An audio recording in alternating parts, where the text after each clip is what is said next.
En el nombre del Padre, y del Hijo, y del Espíritu Santo. Amén. Dios te salve María, llena eres de gracia, el Señor es contigo.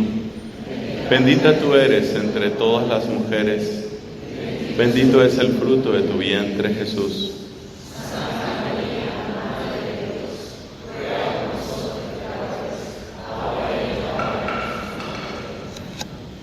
En el nombre del Padre, y del Hijo, y del Espíritu Santo. Amén. Por favor, siéntense, amigos.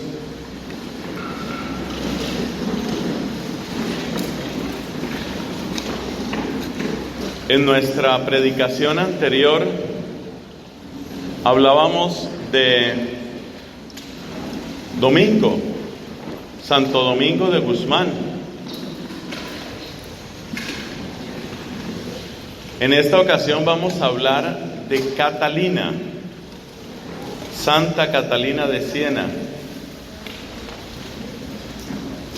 Una de las riquezas que tiene nuestra familia dominicana es esa referencia tanto a hombres como a mujeres.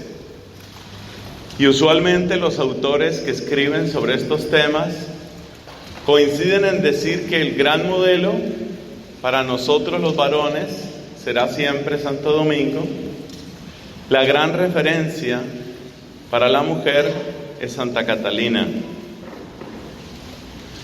Como la vez pasada, empecemos recordando algo del contexto histórico. Santo Domingo nació a finales del siglo XII, 1170, y murió a comienzos del siglo XIII, 1221. Santa Catalina de Siena vivió en el siglo XIV. Nació en el año 1347 y murió en el año 1380. La vida de ella fue muy corta y muy intensa, 33 años. 33 años para una gran obra, 33 años que marcaron la historia de la Iglesia, la historia del mundo. La conocemos como Catalina de Siena porque esa es su ciudad, nació en esa ciudad de Italia. Un sector de esa ciudad, lo que podríamos llamar un barrio o una barriada, se llamaba Fontebranda. Y ahí tenía su negocio el papá, que se llamaba Jacobo. Jacobo tenía el negocio de la tintorería, esto de las tintas o los colores para las telas. La casa servía también de taller o de lugar de trabajo. Esa casa era muy grande y tenía que ser muy grande no solamente por el trabajo, sino también por el número de hijos.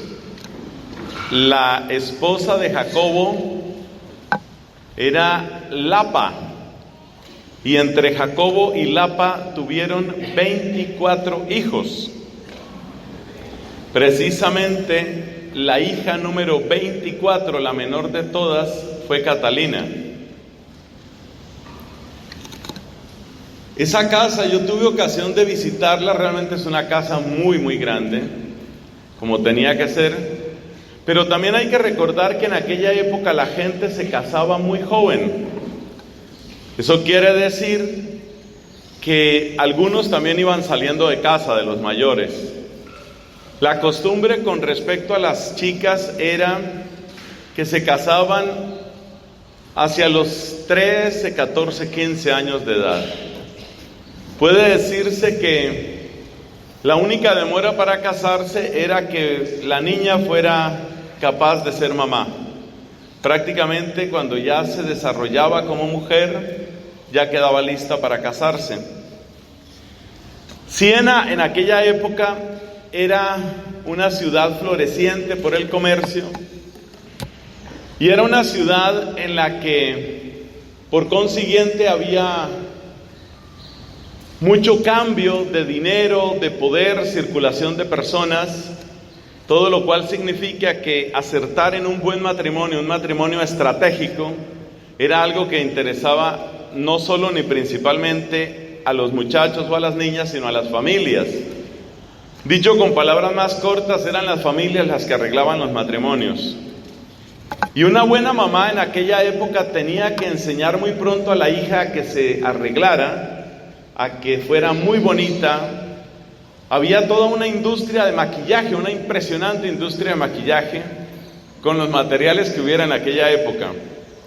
Toda clase de cremas, unturas.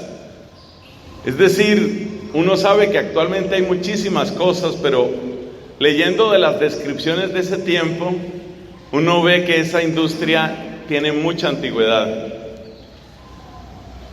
Eso quiere decir que los planes de la familia para con esta niña, con Catalina, eran muy claros.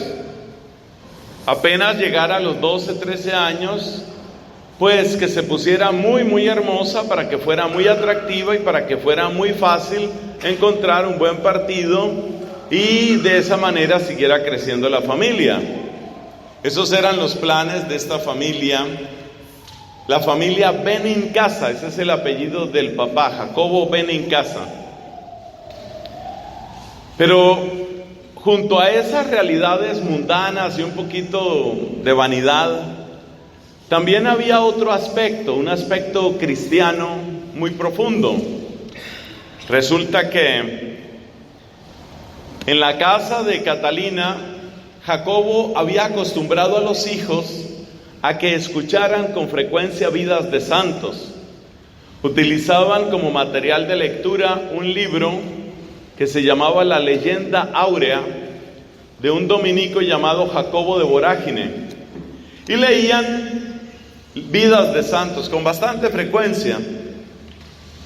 Por ejemplo, a la hora del almuerzo, ponían a uno de los hijos o hijas a que leyera, aunque no era tan frecuente que las mujeres aprendieran a leer, y Catalina de hecho solo aprendió a leer y escribir muchos años después.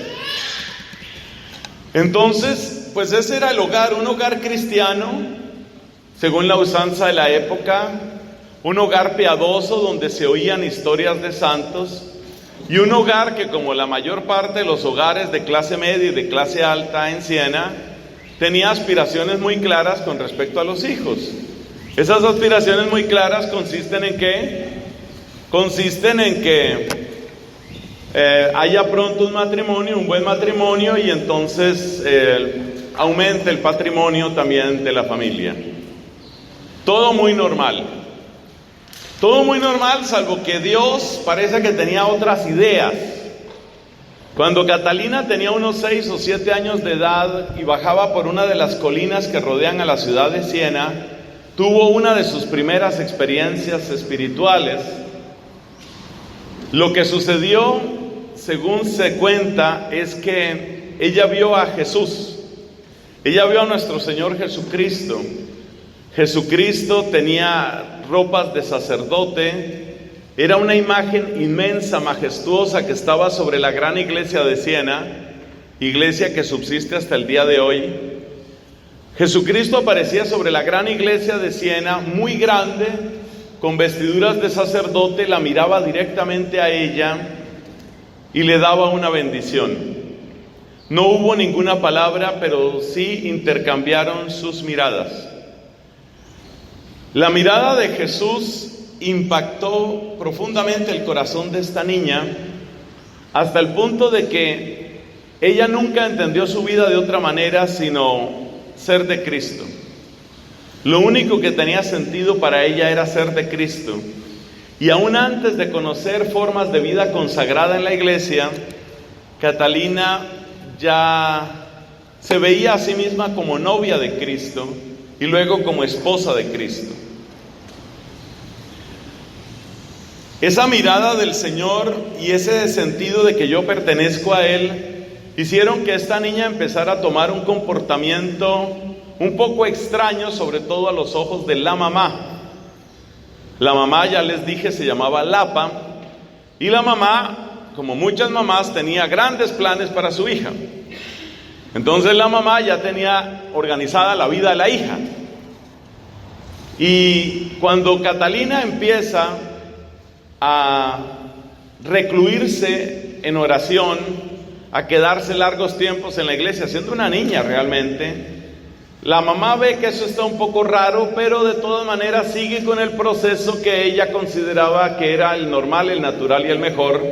Es decir, esta niña va creciendo, va teniendo cuerpecito de mujer, y entonces la mamá le arregla su preciosa cabellera color castaño para que con ese cabello, con su piel joven. Hay que reconocer que Catalina no era demasiado bonita, ¿eh? Normalmente las estampas de los santos nos presentan a todos los santos como buenos mozos y a todas las santas como reinas de belleza. Eso tampoco es cierto. Y hay que decirlo claramente porque bien lo advirtió el padre Jaime, hay mucha gente que no es bonita. Entonces nosotros, los que no somos bonitos de cuerpo o de cara, o ni de cuerpo, ni de cara, ni de nada, los que no somos bonitos, tenemos también esperanza en la santidad. Esto es muy importante decirlo. Hay esperanza. Si no serviste para el reinado de belleza, es posible que sí sirvas de todas maneras para santo, para santa. Catalina no era muy bonita. La gente dice que tenía muy bonito el cabello, quienes lograron conocerlo, que fueron muy pocos, el cabello, y sobre todo que eran muy hermosos y expresivos sus ojos. Pero cuando uno ve que únicamente le elogian los ojos y los ojos, uno ya entra en sospecha. Bueno, ella no era demasiado hermosa, pero se sabe que el maquillaje y todo eso pues ayuda, ¿no? Y la mamá estaba en esa tarea cuando un día Catalina toma la decisión y se corta el cabello.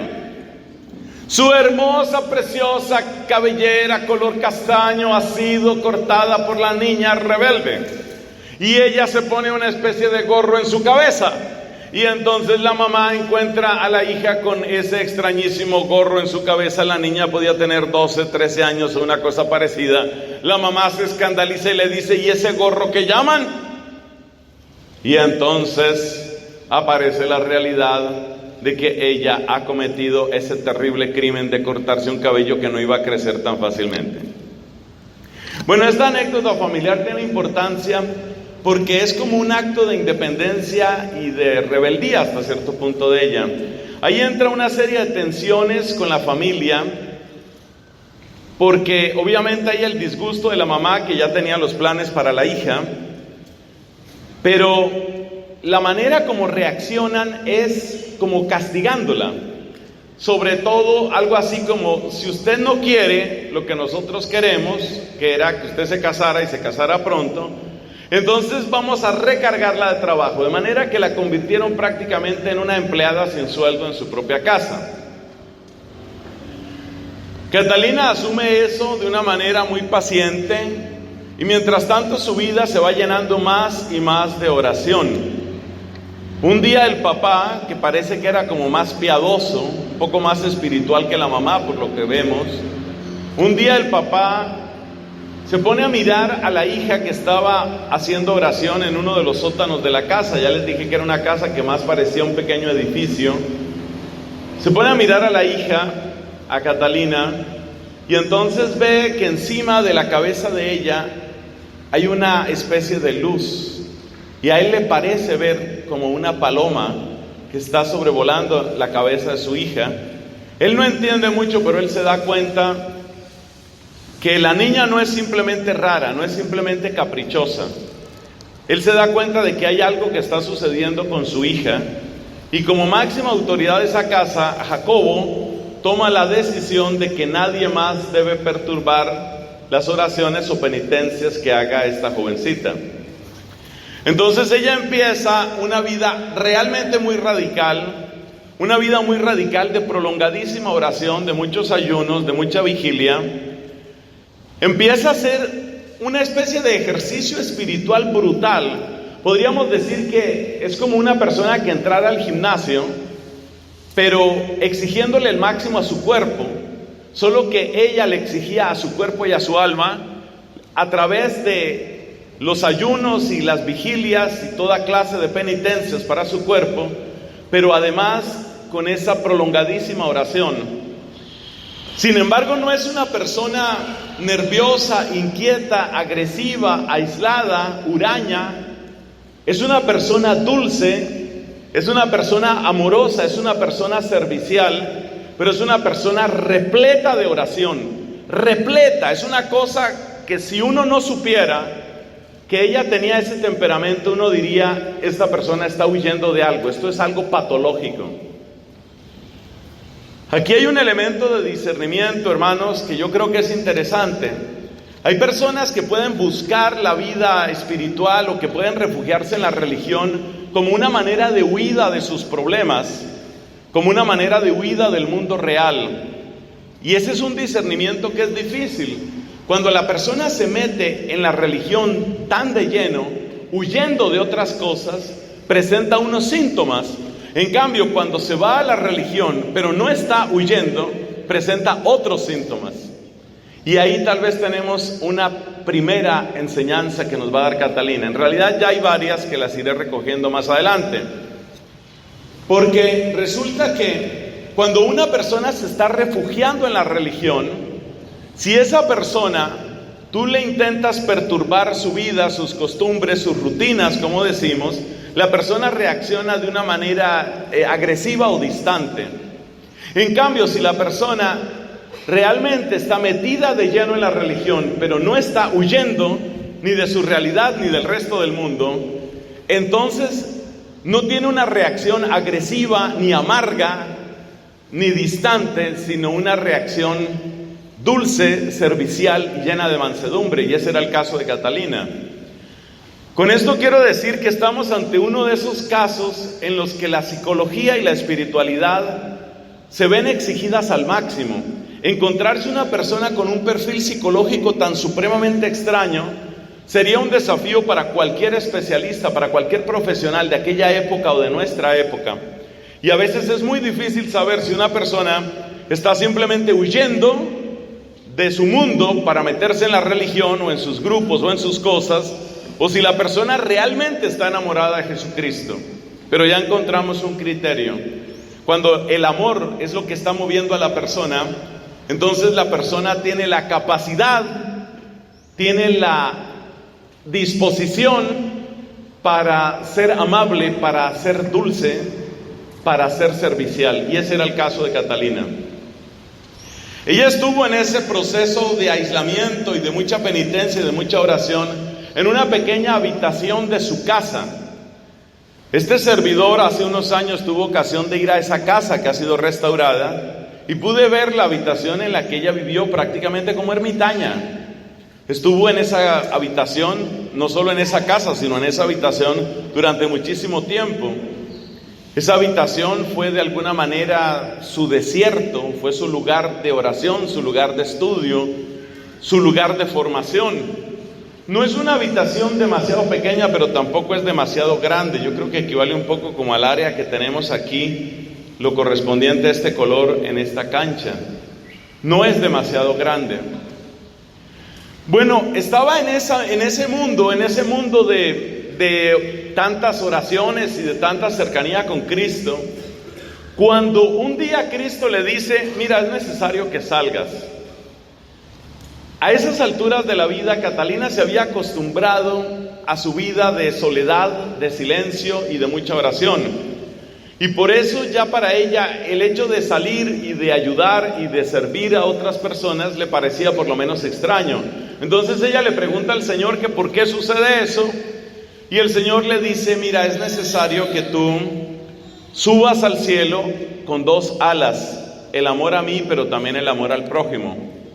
Y entonces esta mujer empieza a desplegar una gran cantidad de obras de amor hacia su familia y hacia otras personas.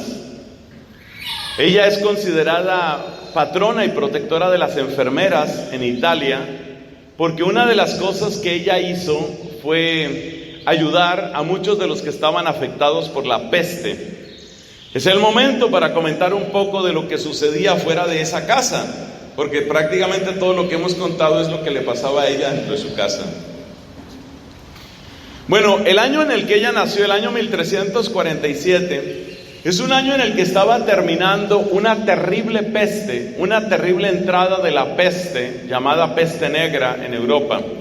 Para que nos hagamos una idea, la peste negra en total eliminó a cerca de una tercera parte de la población de Europa en ese tiempo.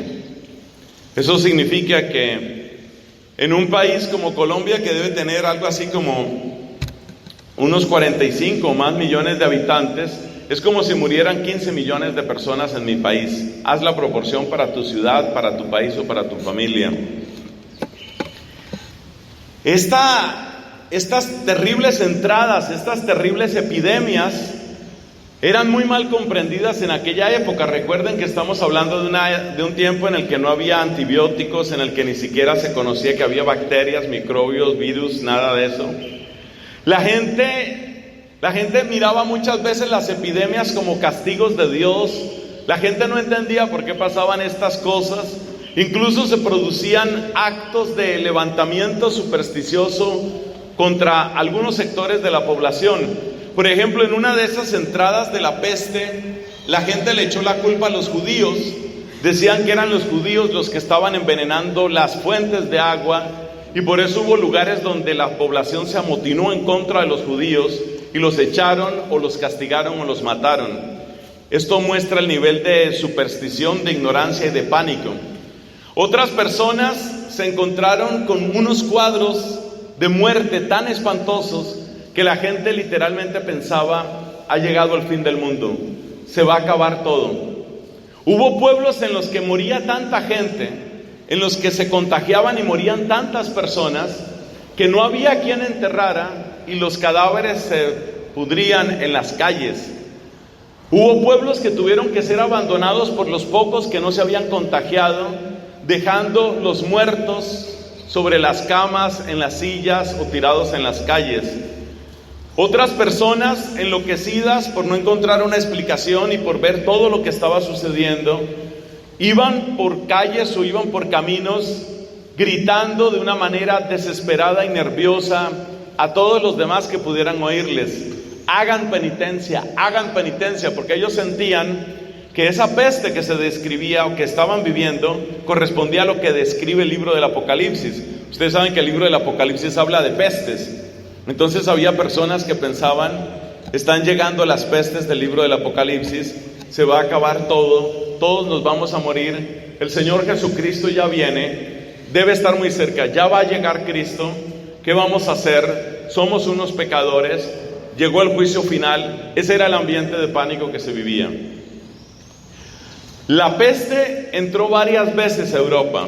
Una de esas veces había terminado en el año en el que Catalina nació. Unos pocos años después, hacia 1350 ¿qué será eso? Como 59, 1360, un poco más, hubo otra entrada de la peste, y ahí fue donde Catalina ayudó incluso a cuidar a algunos de estos enfermos. A la gente le impactaba mucho porque ella era una persona relativamente débil. Te puedes imaginar una persona pues muy delgada, con tantos ayunos y con tantas penitencias, una persona muy frágil, pero ella no se medía. En esto de ayudar a la gente, ella no se medía. Si alguien necesita, pues vamos allá a ayudar. Y si yo me contagio, pues me muero, y si me muero, pues me voy con Cristo. Más o menos esa era la lógica de ella. O sea que ella no se medía, y el heroísmo de una mujer tan joven y tan sana es algo que impactó a muchas personas. Ella tuvo que ayudar a preparar para la muerte a varios de sus parientes, y la manera como ella reaccionaba ante la muerte de sus familiares es otra cosa que impactó mucho a muchas personas, porque casi todo el mundo, cuando finalmente llegaba la muerte, entraba en grandísima tristeza. Es lo natural y lo explicable. Pero parece que Catalina tenía una actitud muy diferente, porque cuando algunos de sus parientes morían, mientras los estaba amortajando y preparando para la tumba y todo eso, lo que ella decía era: a este ya no lo pierdo. Ella sentía que cuando se morían ya no los perdía. Casi todo el mundo siente que cuando se mueren los pierde. Pero ella decía: a este ya no lo pierdo. Y decía eso porque tenía una extraordinaria capacidad de persuasión, una palabra sumamente convincente. Su palabra de exhortación era una palabra que tenía tanta fuerza que muchas de las personas que incluso habían estado muy alejadas de Dios, cuando llegaban a esas situaciones de enfermedad y de pánico y de desesperación, el tener cerca la voz de Catalina les hacía un bien inmenso, porque la voz de ella, la palabra de ella, los reconfortaba hasta el punto de llevarlos a una verdadera paz con el hecho de morir y sobre todo a una profunda paz con Cristo.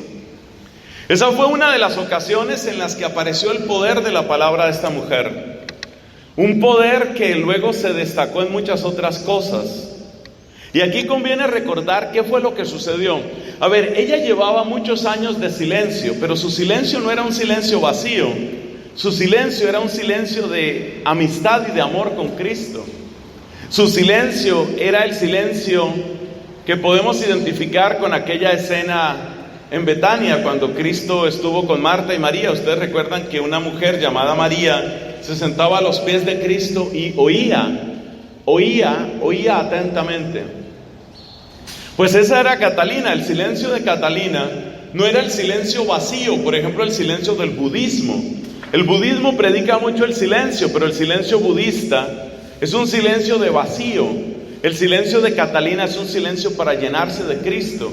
Y precisamente eso fue lo que empezó a aparecer cuando esta mujer hace tantas obras de caridad, y sobre todo cuando sus palabras empiezan a tener un efecto que nadie se podía imaginar. Cuando ella tenía unos 18, 19 años de edad, todo esto sucede a gran velocidad en la vida de ella. Cuando ella tenía unos 18, 19 años de edad, ya se había vuelto una persona famosa en Siena.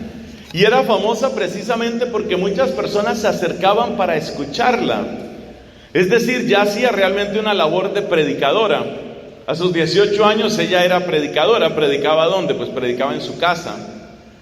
Tenía por costumbre no sentarse en ninguna silla u otro mueble, se sentaba por costumbre en el suelo. Las personas que llegaban se sentaban alrededor y ella hablaba de distintos temas, pero sobre todo hablaba de su amado. Sobre todo hablaba de Cristo. Y para muchas personas escuchar a Catalina era exactamente como escuchar a la esposa de Jesucristo. Es decir, una persona que conocía tanto, pero tanto, conocía de tal manera el corazón de Cristo, las intenciones de Cristo, el plan de Cristo, que era como si ella misma fuera una puerta que conducía hacia el misterio del Hijo de Dios. Por eso las personas quedaban fascinadas. Y cuando digo las personas, estoy hablando de sacerdotes, estoy hablando de teólogos, estoy hablando de hombres, mujeres, soldados, monjes, lo que hoy llamaríamos seminaristas, novicios, y estoy hablando también de amigas y niñas de toda condición. Hay varias historias fascinantes sobre la manera como Dios le dio a ella una palabra que parece que no muchas personas tenían en ese tiempo. Permítanme recordarles unos cuatro momentos en los que la palabra de esta mujer hizo cosas que uno se queda aterrado, uno se queda asombrado. Sobre todo me parece una gran referencia, porque nosotros solemos asociar el ministerio de la predicación con los hombres por el ministerio sacerdotal.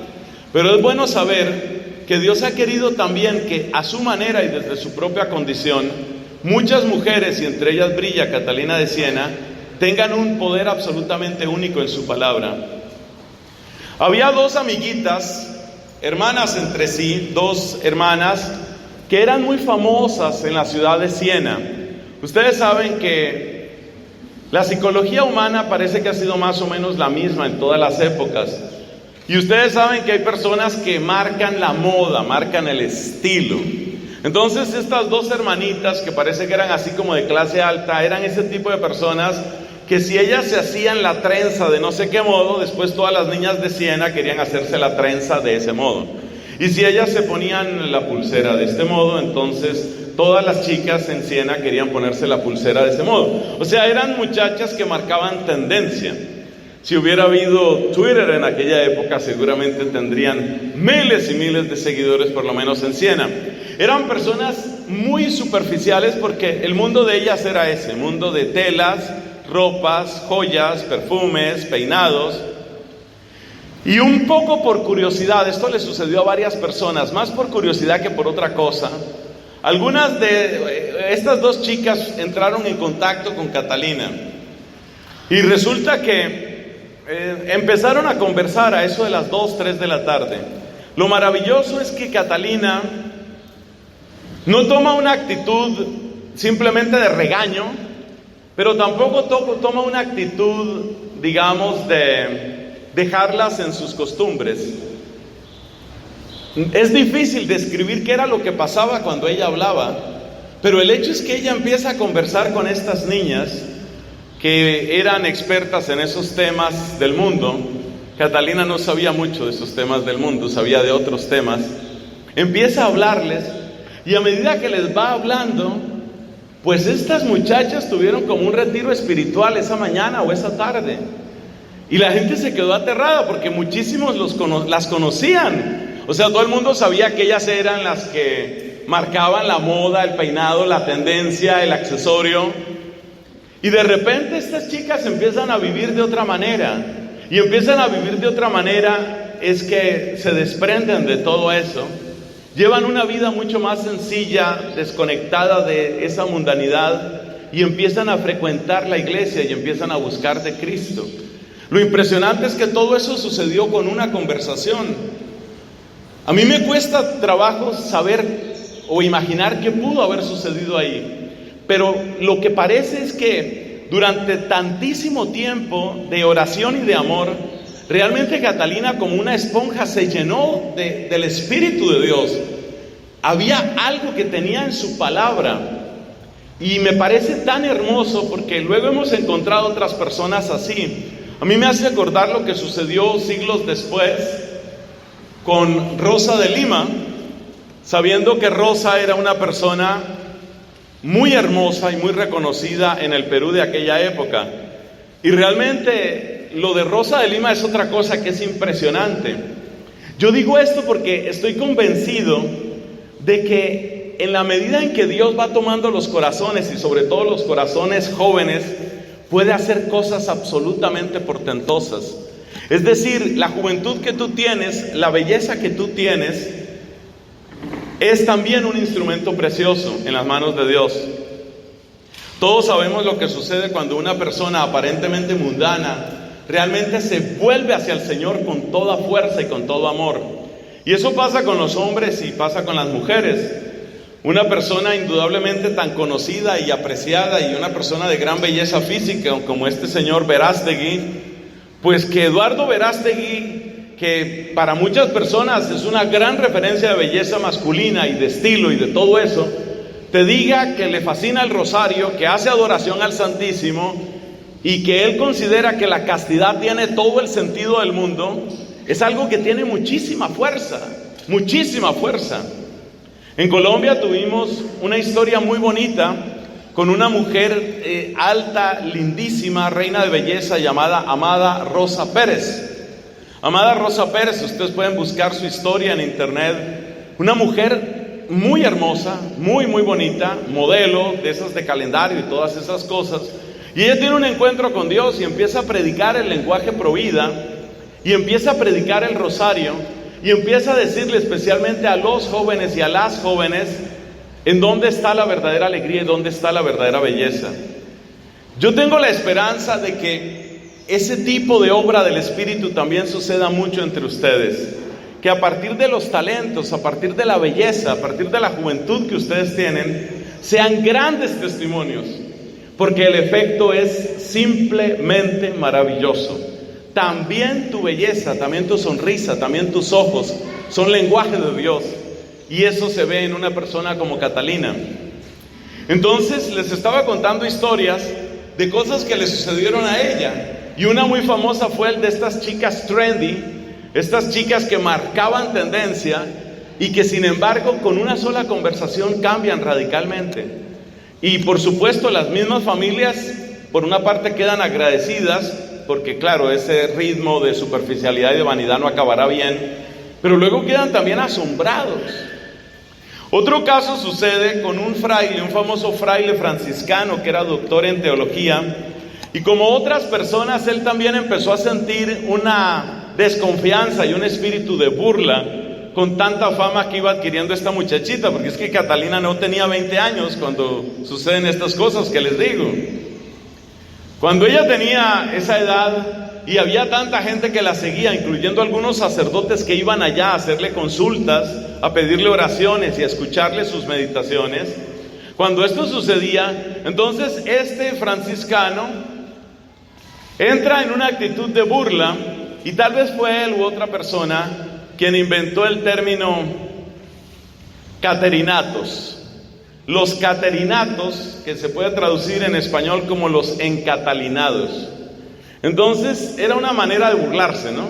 Entonces si alguien empezaba a ir a la casa de Fontebranda, allá donde estaba Catalina, ¿qué te pasó? ¿Ya te encatalinaste? Como quien dice, ya te embaucaron, ya te envolvió la loca esa, la histérica esa, ya te envolvió. Y tanto hablaba él, y hablaba mal, y con burla de esta mujer, de Catalina, que algunos empezaron a decirle, bueno, ¿y por qué no va usted? ¿Por qué no va allá y hable con ella? Y entonces este hombre fue allá un poco así como en actitud, decimos en mi país, una actitud sobrada, una actitud pedante, una actitud arrogante. Vamos allá a despachar pues la muchachita esa, una muchacha que no sabía ni leer ni escribir. O sea, o es loca, o es histérica, o es una payasa, quién sabe qué hace esa mujer, pero vamos a acabar con ese rumor. Y este hombre llega con toda su soberbia a hablar con Catalina. Como de costumbre, Catalina lo recibe en la casa, le pide la bendición porque este es sacerdote. Y entonces él le dice que quiere consultarle algunas cosas, que quiere hacerle algunas preguntas. Ella, como de costumbre, se sienta en el suelo. Y entonces este hombre le empieza a hacer sus preguntas de cuestiones de teología que él ha estudiado. Ustedes saben que hay gente que estudia teología. Hay muchas personas que estudian teología y son muy sencillos, son muy humildes, pero esos son poquitos. Entonces, este señor no era de los poquitos. Entonces él llega con toda su arrogancia y con su carga de preguntas allá, y más o menos a llevarla a contradicción y a ridículo delante de otras personas que estaban ahí en la casa. Y le hace algunas preguntas sobre el sacrificio de Cristo, sobre la redención, sobre el Espíritu Santo, pero especialmente cuando habla de Cristo, él empieza a sentirse raro, porque es que resulta que Catalina hablaba de la pasión de Cristo como si ella hubiera estado en el Calvario. Y este señor conocía a Cristo solo por libros. La manera como ella habla de Cristo, la manera como ella habla del dolor de Cristo, de las llagas de Cristo, era una cosa que infundía respeto. O sea, es como cuando una persona ha presenciado un accidente, como cuando una persona ha estado ahí. La manera como ella habla de la sangre de Cristo era algo que este hombre nunca había oído, nunca. Él hablaba de la sangre de Cristo seguramente para decir, bueno, y en la misa tenemos la sangre de Cristo y cosas así. Pero otra cosa es hablar con una persona que parece que hubiera tocado esas llagas. Es decir, había un exceso, esa es la expresión, había un exceso de cercanía entre Catalina y Cristo. Un exceso de cercanía que hacía que su palabra tú no la pudieras tomar de otra manera, sino como si estuviera brotando en ese momento del corazón de Jesús y de las llagas de Cristo. Y entonces ella sigue hablando y este señor ya no puede hacer más preguntas, y en un momento dado rompe en llanto porque se da cuenta que es un estúpido ridículo, que el ridículo es él, que el payaso es él, que él es el gran hipócrita, que él se está lucrando de Cristo, que él está sacando provecho de Cristo, porque él se aprovecha de Cristo para volverse famoso, se aprovecha de Cristo para volverse importante, se aprovecha de Cristo para llenarse de privilegios. En el convento de él en Siena, era un personaje tan famoso que a él no le daban una sola habitación, a él tenían que darle 3 habitaciones. Porque él necesitaba muchísimo espacio para tener su despacho, sus libros, sus cosas, sus regalos. Y esta mujer sentada en el suelo empieza a hablar de Jesús y empieza a hablar de un Cristo con el que ella vivía. Era demasiado evidente que tenía exceso de cercanía con Cristo. Y eso este hombre no lo conocía, él no lo había visto nunca. Entonces él llora, finalmente se arrodilla y le dice a ella delante de la gente: ahora bendíceme tú, no me voy de aquí si tú no me bendices. Es uno de los casos más impresionantes. Este hombre cambió radicalmente, porque él había enseñado teología hasta ese momento para él, para lucirse él, para la gloria suya, para darse importancia, para mejorar su carrera eclesiástica. Él había usado a Cristo. El día que él se encontró con una persona que no usaba a Cristo, sino que vivía de Cristo, esa se llama Catalina. El día que él se encontró con una persona que vivía de Cristo, ese día se sintió un miserable, se sintió un criminal, y ese día él tuvo una conversión. Pero una vez más, toda esa conversión sucedió en una conversación. Es algo que uno no se lo puede explicar. Catalina de Siena es una de las pocas personas que le ha hecho un retiro espiritual al grupo de cardenales. La historia es más completa. En aquella época el Papa vivía no en Roma, porque en Roma la situación política estaba terrible, había grandes divisiones, había pugnas, había continuas amenazas de muerte contra el Papa. Por eso, desde muchos años antes de que naciera Catalina, desde 1300, ¿qué será eso? Como 15 o algo así. Uno debería saberse bien las fechas, me perdonan. Pero más o menos desde esa fecha, 1315 o cosa parecida, los papas estaban viviendo en una ciudad del sur de Francia, en Aviñón. Ahí vivían. Pero claro que eso era escandaloso, porque, a ver, ¿qué es el Papa? Pues el Papa es el sucesor de San Pedro. ¿Y quién es San Pedro? Pues San Pedro tiene su sede en Roma. Fue ahí donde él murió. Esa fue su comunidad última y definitiva fue Roma. Y ahí murió Pedro. Entonces, ¿qué quiere decir eso? Que un papa viviendo fuera de Roma en realidad es un cobarde, y en realidad es una persona que no está cumpliendo su oficio. Y obviamente, si el papa es el primero en proteger sus intereses y en irse de su propia sede, ¿con qué autoridad le iba a hablar a los obispos para que fueran valientes o para que dieran la pelea por la fe? Resultaba imposible. Y obviamente, si los obispos tampoco tenían autoridad, menos autoridad iban a tener sobre los sacerdotes. O sea, había muchísimo desorden. Luego vamos a comentar algunos puntos de la crisis tan brutal que tenía la iglesia en el siglo XIV, y de ahí vamos a sacar una de las enseñanzas más interesantes de la vida de Santa Catalina de Siena. Entonces el Papa vivía en Aviñón, y había ya varios papas que habían sido elegidos en Aviñón y habían sido coronados en Aviñón y seguían viviendo en Aviñón, y se moría ese papa y el otro papa era elegido en Aviñón, y Roma mientras tanto no tenía papa. O sea, es una situación absolutamente increíble para ojos nuestros, pero esa era la situación que había en ese tiempo. Eligieron a un cierto papa, y este hombre, en el momento en el que lo eligieron en Aviñón. En el momento en el que lo eligieron y él aceptó, él se postró, hizo una oración y no le dijo a nadie más sobre esta tierra le dijo las siguientes palabras: si tú has querido que yo sea el Papa, yo voy a volverme a Roma. Yo voy a devolver la sede a Roma. Porque todos se daban cuenta que ese desorden estaba haciendo mucho daño en la iglesia. O sea, había que empezar a ponerle orden a la casa. El hombre hizo esa promesa, le prometió solemnemente a Dios, le prometió solemnemente a Cristo en el silencio de su oración: yo te prometo que yo devuelvo la sede a Roma. Fue una oración que el Papa hizo solo ante Cristo. Pero resulta que las situaciones de violencia seguían en Italia. Italia era un país supremamente violento en aquella época, muy violento. De hecho, Italia solo llegó a ser país a finales del siglo XIX, solo llegó a unificarse como nación a finales del siglo XIX. Eso dice algo de la fuerza de las divisiones internas en Italia. Entonces este papa, en medio de sus angustias, no sabía qué hacer, no sabía qué decisión tomar. Y a usted le puede parecer increíble esto, pero cuando el Papa estaba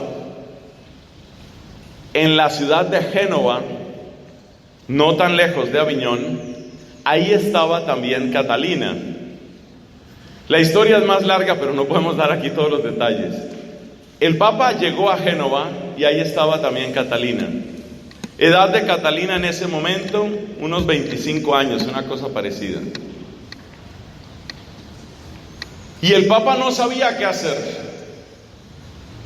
Y entonces se ha quitado su vestidura de Papa, se ha vestido como un sacerdote párroco y salió a buscar a una mujer llamada Catalina de Siena.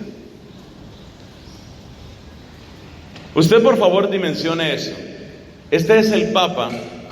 Por eso Catalina es un caso muy interesante, porque ella es mujer, pero ella es patrona y protectora del papado. Y la escena que les cuento sucedió cuando ella tenía como unos 25 años. Entonces va el Papa a la casa donde estaba Catalina y toca la puerta. ¿Y quién es? Pues yo. Y se pone a hablar con Catalina y le pregunta a esta mujer, o sea, usted calcule el nivel de santidad que había en ese momento para que este hombre le consulte a ella.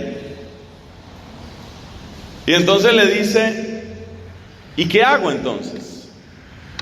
¿Qué hago? Y ella lo mira a los ojos y le dice,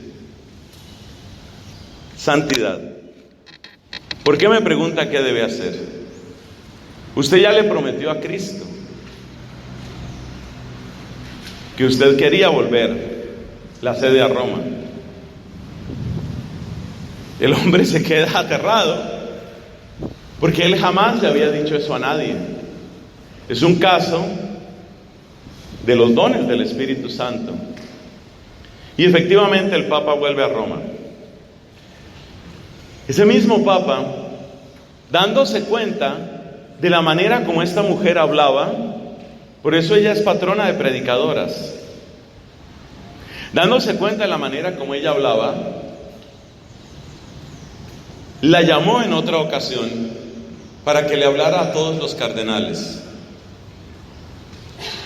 Yo no conozco otro ejemplo de una mujer predicándole a todos los cardenales. Cuando ella terminó de hablar, el Papa dijo, démonos cuenta, hermanos, como esta mujer, dice señalándola a ella, nos avergüenza a todos nosotros.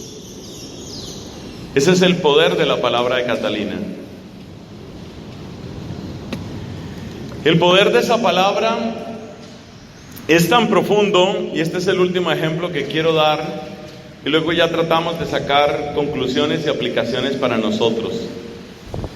El poder de esa palabra es tan profundo que en torno a ella nació lo que se puede llamar una familia. Muchos de sus discípulos que la habían escuchado en distintos momentos se apegaron a ella y la consideraron una madre espiritual, una mamá. Y la llamaban así, Mamma Catalina. O sea que se formó como una especie de familia. Pero esa familia, desde la perspectiva de Catalina, esa familia tenía un propósito. En el año 1378 muere el Papa que ya estaba en Roma y eligen a otro Papa, también para Roma. Pero los cardenales franceses, que eran mayoría por tanto tiempo que la Iglesia había tenido la sede del Papa en Aviñón, los cardenales franceses, después de haber elegido a este Papa, se volvieron a reunir en Aviñón y dijeron, la elección que hicimos en Roma fue una elección falsa porque habíamos sido presionados y habíamos sido amenazados. Luego ese Papa que está en Roma no es el verdadero Papa y ahora vamos a elegir al verdadero Papa. Y eligieron a otro Papa. Eso es conocido como el Gran Cisma de Occidente. De manera que en 1378 la Iglesia tiene 2 papas. Más adelante va a tener 3 papas. Ese cisma acabó, si no me falla la memoria, en el año 1517. Empezó en 1378. O sea que alcanzó la iglesia a estar algo así como casi unos 40 años, con 2 papas y hasta con 3 papas. Finalmente, en el año 1517, se logró que renunciaran los papas que había en ese momento y se recuperó la unidad del papado. Pero lo interesante es ver que las personas que ayudaron en la recuperación de la unidad del papado eran en buena parte, o en una parte importante, eran discípulos de Catalina. El que era el confesor principal de ella y director espiritual de ella es otro santo llamado Raimundo de Capua. Raimundo de Capua era doctor en teología, y después de que ella murió en 1380, después de que ella murió, unos años después Raimundo de Capua fue elegido superior general de nuestra comunidad. Muchas comunidades religiosas se dividieron, pero una comunidad que no se dividió fue la nuestra, y no se dividió por la obra de Raimundo de Capua, que había sido debidamente enseñado y sostenido por Catalina. Es decir, que ella vio que ella se iba a morir. Ella estaba en 1378, tenía 31 años, cuando sucede el cisma. Es lo peor, lo más doloroso que le podía suceder.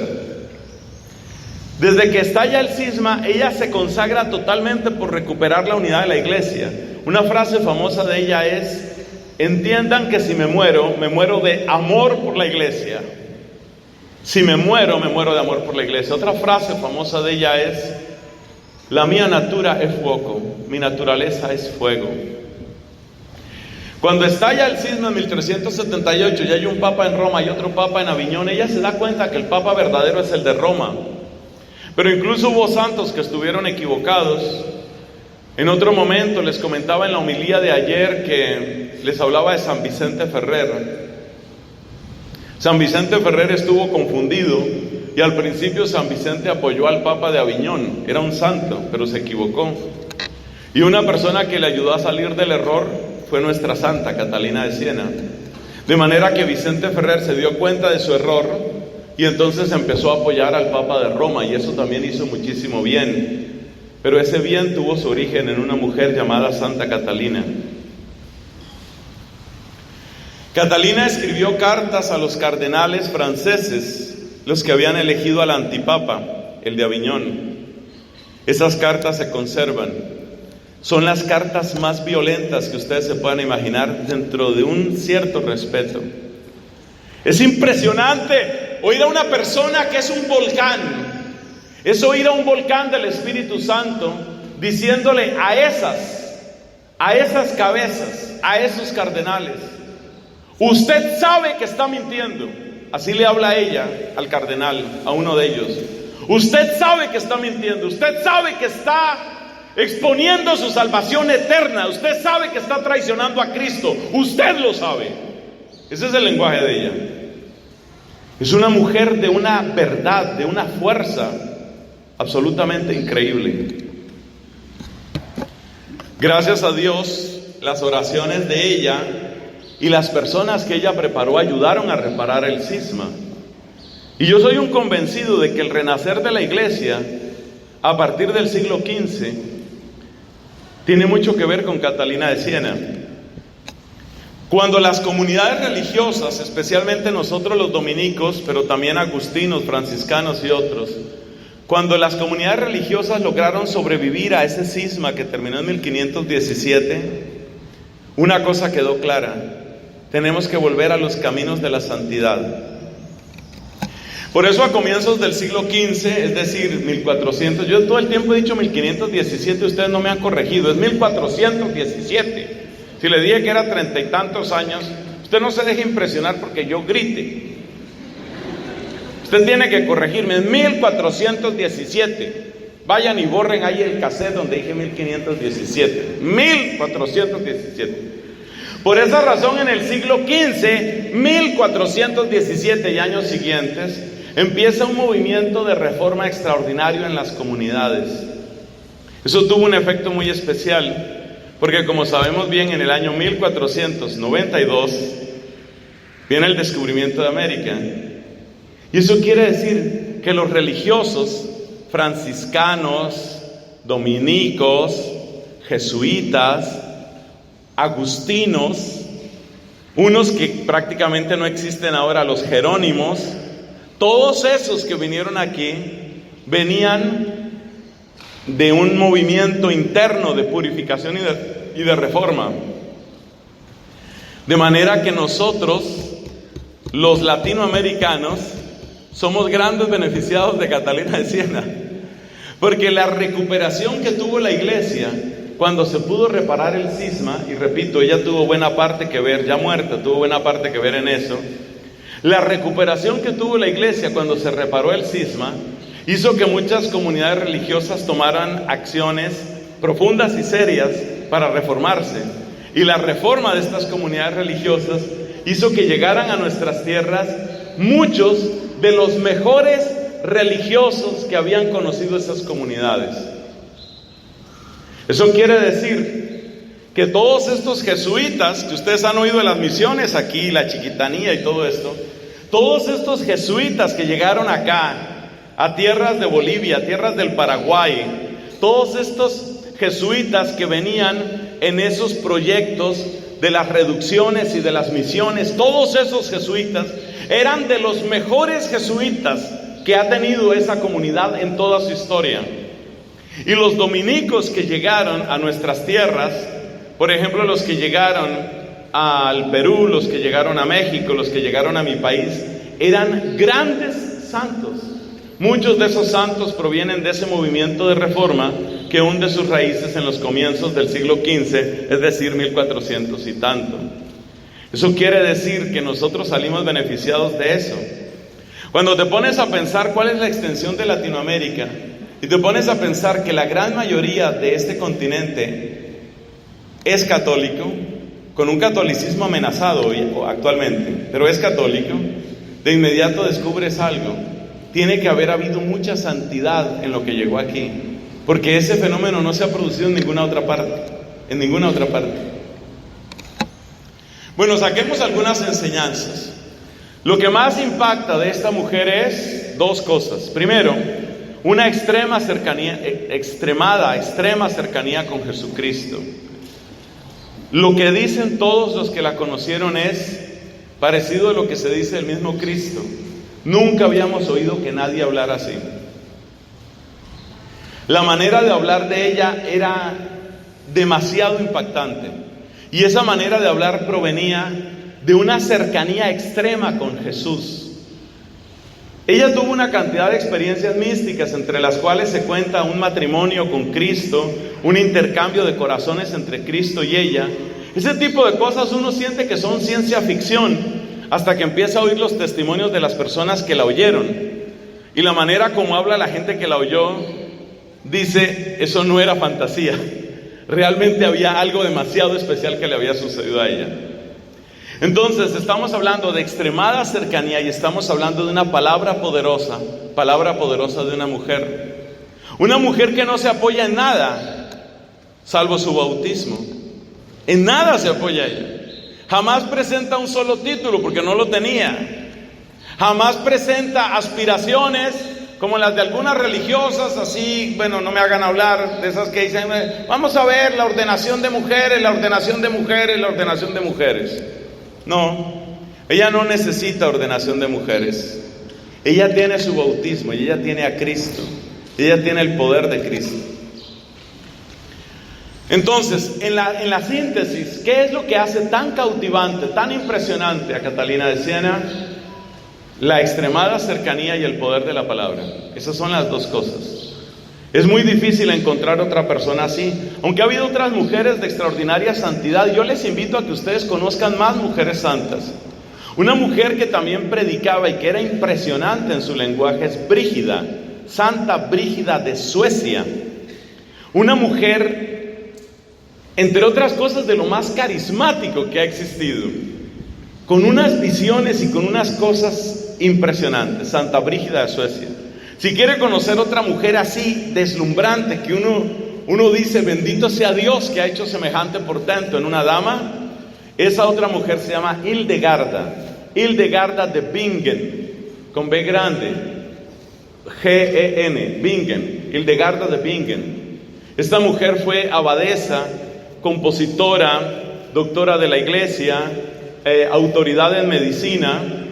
Hildegarda es otra de esas mujeres que uno realmente dice, gloria a Dios por lo que puede llegar a hacer. Precisamente porque he tenido la ocasión de conocer mujeres así.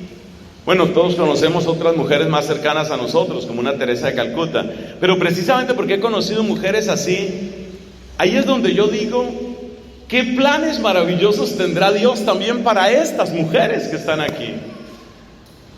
Una vez le decía Dios a Santa Catalina, refiriéndose a los santos de la antigüedad, decía, ni el sol era más sol, ni el agua era más agua en aquel tiempo. O sea, el mismo Dios que las hizo santas a ellas, también te puede hacer santa a ti. Bueno, y a nosotros también los varones, porque es asombroso lo que Dios hace en toda criatura humana. Resumen entonces de las enseñanzas. El centro de la enseñanza es una mujer de extrema cercanía con Cristo, hasta un punto que la gente dice, nunca oí a nadie que hablara así. Y esa es la segunda parte, una palabra que impacta. Por favor, arrepiéntanse y arrepintámonos. Muchas veces nuestras palabras son tan vanas, son tan tontas. Cuando uno piensa lo que puede hacer la palabra de una mujer cuando está llena de Dios, yo creo que uno tiene que arrepentirse cuando a veces se le van los días diciendo solo tonterías, o como me parece que se dice en lenguaje de Santa Cruz, burreras. Así que piensa que tu boca, piensa que tu palabra puede hacer maravillas. Piensa que tu palabra, llena del Espíritu Santo de Dios, puede hacer maravillas. Y esto no es asunto de quién tiene doctorados o no los tiene. Esto no es asunto de quién tiene grandes puestos o no los tiene. Esto no es asunto de quién es sacerdote o quién no lo es. Como llevo tantos años de amistad con Catalina, ya llevo más de 30 años de amistad con ella, y he leído varias biografías, yo les podría contar cosas. Es la única mujer que ha sido convocada a un capítulo general de los dominicos para que explique su teología. O sea, le hicieron examen de teología los dominicos del mundo en capítulo general. Ese es el nivel de Catalina de Siena. Saquemos entonces 4 últimas conclusiones. La primera conclusión es: los tiempos de grandes crisis son tiempos para grandes héroes y grandes santos. ¡Qué tiempo tan espantoso el que le tocó a Catalina!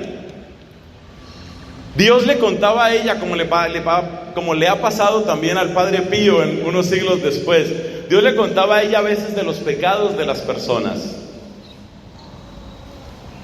Hay cosas horrorosas. Había sacerdotes que utilizaban la Eucaristía para hacer brujería. Unos casos terribles de concubinato y de homosexualismo, como pasa hoy. Los tiempos de grandes crisis son tiempos para grandes hombres y para grandes mujeres. Pero si estamos hablando de Catalina, por favor, primero las mujeres. Los tiempos de grandes crisis son tiempos para grandes mujeres. Y yo hoy quiero invitar a todos, pero especialmente a las mujeres que están aquí. Sean ustedes de esas que marcan una diferencia. No le tengan miedo a ser grandes mujeres en Cristo. No tengan miedo a eso, porque el mundo necesita eso. A veces tú estás compitiendo por tratar de ser la última, la menos fea. ¿Por qué no compites más bien por ser la más santa, la más de Cristo, la más llena de Él, la más llena del Espíritu? Entonces, primera enseñanza clave: los tiempos de grandes crisis son tiempos para grandes mujeres y tiempos para grandes hombres. Y este puede ser el tiempo en el que estamos. Me gustó mucho la homilía que nos regaló el Padre Jaime, sobre todo su invitación a la esperanza. Hemos hablado muchas veces de las crisis, los problemas, los conflictos en los que estamos. Y él nos decía muy bien en su homilía, la gran esperanza, ¿de dónde va a salir? No sale de nosotros. Él lo dijo muy bien. Sale de Dios. Entonces, si tenemos hombres llenos de Dios, cada uno según su vocación, y si tenemos mujeres llenas de Dios, cada una según su vocación, tenemos razones para tener buena esperanza, tenemos razones para confiar, tenemos razones para creer que Dios puede hacer y está haciendo prodigios, y esos prodigios también pueden suceder aquí y ahora entre nosotros. Entonces esa es la primera gran conclusión: no le tengamos miedo a las grandes crisis. De hecho, segunda conclusión, que es muy humilde, pero hay que decirla: por favor, hay que estudiar más historia de la iglesia, sobre todo para que no se equivoquen entre 1517 y 1417. Hay que estudiar más historia de la iglesia. Mira, en serio, ¿qué cosas lees tú? O sea, ¿lees? Esa es la primera pregunta, porque además la gente está perdiendo la capacidad de lectura. Hay estudios sobre eso, que el mundo cibernético nos está llevando a que más de 2 frases en un chat ya empezó a hacer discurso. ¿Lees? O sea, ¿qué lees? ¿Cómo te alimentas? Teresa de Jesús, que es otra gigante, es otra mujer maravillosa, increíble, tan humana, tan santa, tan de Dios, tan de Jesús. Santa Teresa de Jesús decía: tu horno huele a lo que tú quemas en él. Entonces, si tú estás llena de vanidad, ¿a qué huele tu corazón? Si tú estás llena de superficialidad, ¿a qué huele tu alma? ¿A qué huele? O sea, este no es un tema de shampoo, desodorante o perfume. Este es un tema de a qué huele tu alma. Dicho sea entre paréntesis, ese era otro de los dones de Catalina. Ella percibía físicamente el estado de gracia de las personas. Ciertamente en la Edad Media la gente no era demasiado aseada, pero más allá de los olores físicos, ella percibía el estado de gracia de las personas, y había gente que realmente tenía hedor en el alma. Entonces, de verdad, ¿qué lees tú? O sea, ¿qué haces tú de provecho?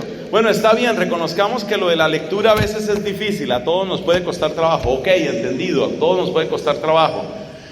Pero también hay otros recursos, hay muy buenos cursos. Muchos de ustedes saben inglés, muchos de ustedes tienen un buen nivel de inglés.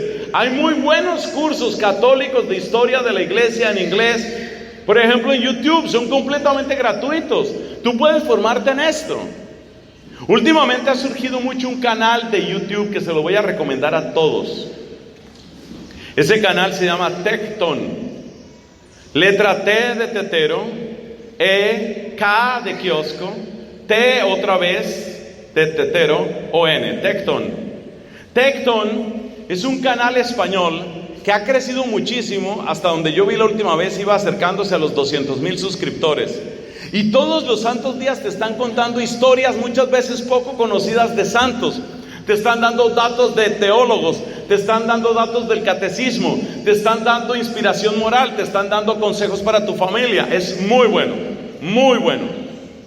Yo no tengo nada contra otros canales católicos. Hay canales católicos que se vuelven muy famosos, que tienen frases bonitas. Pero por favor, que no se te vaya la vida solamente con esos católicos motivacionales. Es muy peligroso pegarse uno solo a la gente esa motivacional que solamente te está mandando frasecitas de todo te va a salir bien, ánimo, todos hemos pasado por un día malo, al final del túnel está la luz. Por favor, busca algo más profundo, ¿ok? Busca algo más profundo. O sea, ya tú has tenido retiros espirituales, ya tú te has encontrado con gente que vale la pena, ya tú has conocido cuál es el poder de la gracia de Dios. Por favor, súbele el nivel de caridad. Y esa es la segunda conclusión: súbele el nivel a tu formación, súbele. Hay que conocer un poco más de historia de la iglesia. O sea, tú puedes gastar media hora, 2 horas o 3 horas viendo videos musicales o videos de gatos. Alguien decía, si desaparecieran los gatos, internet colapsaría. Está bien, tú puedes pasarte 3 horas viendo gatos, tú puedes pasarte 3 horas viendo conciertos, tú puedes pasarte 3 horas oyendo música, o tú puedes sacar media hora para oír algo instructivo. No le dejes toda la tarea al directorio de Betania, ¿ok? No le dejes toda la tarea. También es necesario que tú ayudes. ¿Y en qué sentido vas a ayudar? Pues tú vas a ayudar si tú también apoyas en tu propia formación. Y esa es la segunda conclusión. Tercera conclusión: la reforma de la iglesia sucede en comunidad y sucede en familia. Así que no lo den ahora, pero en algún momento hay que darle gran aplauso a la comunidad Betania. Ahora no, por favor. Comunidad, familia. Familia espiritual. Es indispensable. Nada grande se hace por la iglesia sufriendo tú en un sillón de tu casa, ¿ok? Si tú estás sentado por allá en el sillón de tu casa viendo cómo la ideología de género termina de destruir a los hijos, viendo cosas tan tristes, tan terribles, Dios mío, ¿hasta dónde llegaremos? Sentado, disgustado, acostado en tu casa, lamentando lo que está pasando, no ayudas en nada, en nada. La única manera de ayudar es conéctate. De eso saben mucho ustedes. Ustedes saben mucho de eso. Hay que conectarse. Ustedes los llaman servicios. Por favor, conéctense a sus servicios, conéctense. Por favor, aprendan a pensar en clave de comunidad. En la otra charla hablábamos sobre algunos de los desafíos que hay hoy con la destrucción de la familia y con todas estas cosas. Eso no se soluciona tú lamentándote por allá en una silla y diciendo, ¿hasta dónde llegaremos? Hay tanta gente que dice, ay Dios mío, qué corrupción, qué terrible, pero qué caído que está todo, pero qué miseria, qué más van a hacer, pero pobres niños, pero pobres niñas. Haga algo, por favor, haga algo usted. Usted no puede hacer nada, tiene que unirse con otros. Entonces, por favor, los ministerios hagan algo, únanse. Esos ministerios de intercesión, ustedes tienen hace años un ministerio de predicación, ustedes pueden hacer muchísimo bien, pero muchísimo.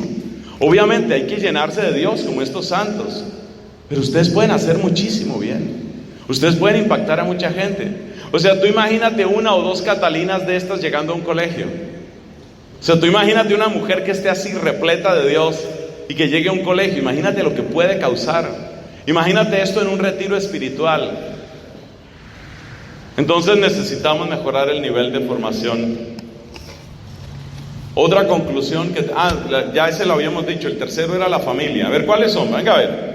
El primero era los tiempos de grandes crisis son tiempos para grandes mujeres y grandes hombres. El segundo era... hay que mejorar el nivel de formación. Por favor, que no se te vaya nada más viendo música, nada más viendo gatos. No pases de los gatos a los perros, de los perros a los loros. Por favor, mejora, sí, sube el nivel. Empieza a mirar cosas que valgan más la pena. Algunos ya lo hacen, otros saben que tendrían que hacerlo más. El tercero, ¿cuál era? Comunidad. Necesitamos comunidad, necesitamos conectarnos, necesitamos familia. Y el cuarto nos va a parecer un poquito extraño. Ponle perspectiva de cielo a esto. Eso sí que lo tenía claro Catalina. Ponle perspectiva de cielo. Aquí llamamos perspectiva de cielo a que el objetivo de la evangelización se llama santos. Santos. Lo que necesitamos, lo que queremos, lo que el mundo reclama, aunque no lo admite, es santos. No aspiren a menos, por favor. Cuando ustedes estén evangelizando niños, piensen en niños santos. Cuando ustedes estén evangelizando parejas, piensen en parejas santas. Cuando ustedes visiten a un enfermo, piensen que esa enfermedad, deseamos la curación, pero esa enfermedad ya es camino de santidad. Santos, santidad. Claro, estamos lejos. Tal vez el que está más lejos soy yo. Solo Dios lo sabe. Pero la ruta sí la tenemos que tener clara todos. Gloria al Padre, al Hijo y al Espíritu Santo.